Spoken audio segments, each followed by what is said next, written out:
Hello, I'm Mary Lowman, and this is Mondays with Mary.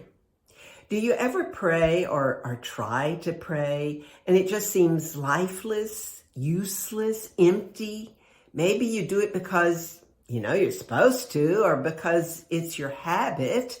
You recite words of praise and thanksgiving, words you've recited many times before, but in the end, you wonder why bother? You didn't get any good feelings from it. You didn't feel better as a result.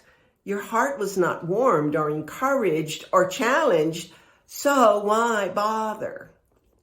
Well, if you haven't been there, it might be because you just haven't prayed that much, because this is a common challenge and obstacle that all of us face in one form and at one time or another. It could be an occasional bump in the road, or it might be long times of dryness. Let me first remind you that you're dealing with your own unreliable emotions. Your feelings, my feelings, everyone's feelings can and will be inconsistent and not always an accurate reflection of reality. They are affected by so many external and internal situations that they are just simply not to be relied upon as a guide for decision-making or even for understanding what's going on. Well, the question is, what do you do? Just give up praying until the good feelings return? And how do you make those good feelings return? Well, there could probably be a million answers to that dilemma. There are so many variables. But here's what I know. Don't stop praying.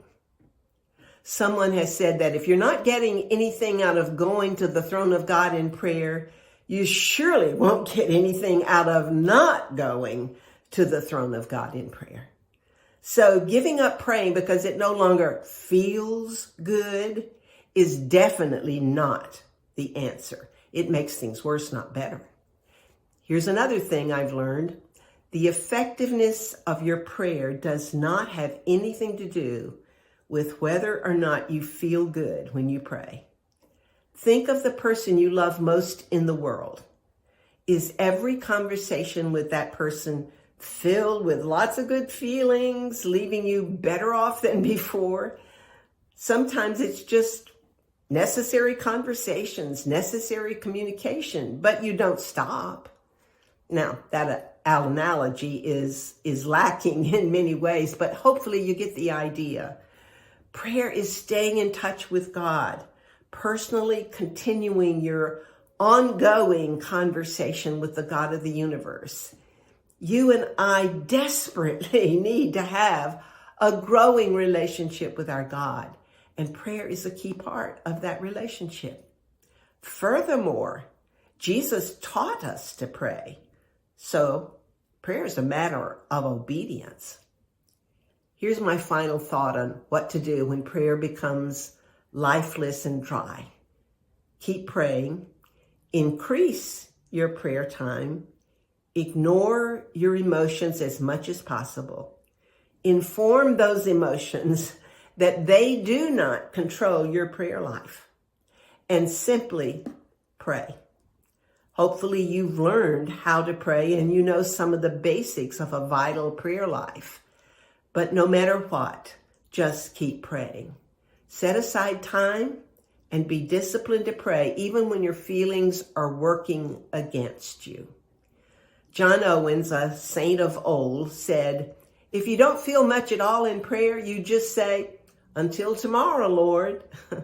I'm certain he didn't mean to just skip it, but rather pray without the feelings and then determine you'll be back tomorrow, no matter what. And I would add, don't give it much thought or be overly concerned.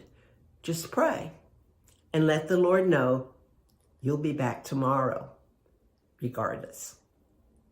Have a great day.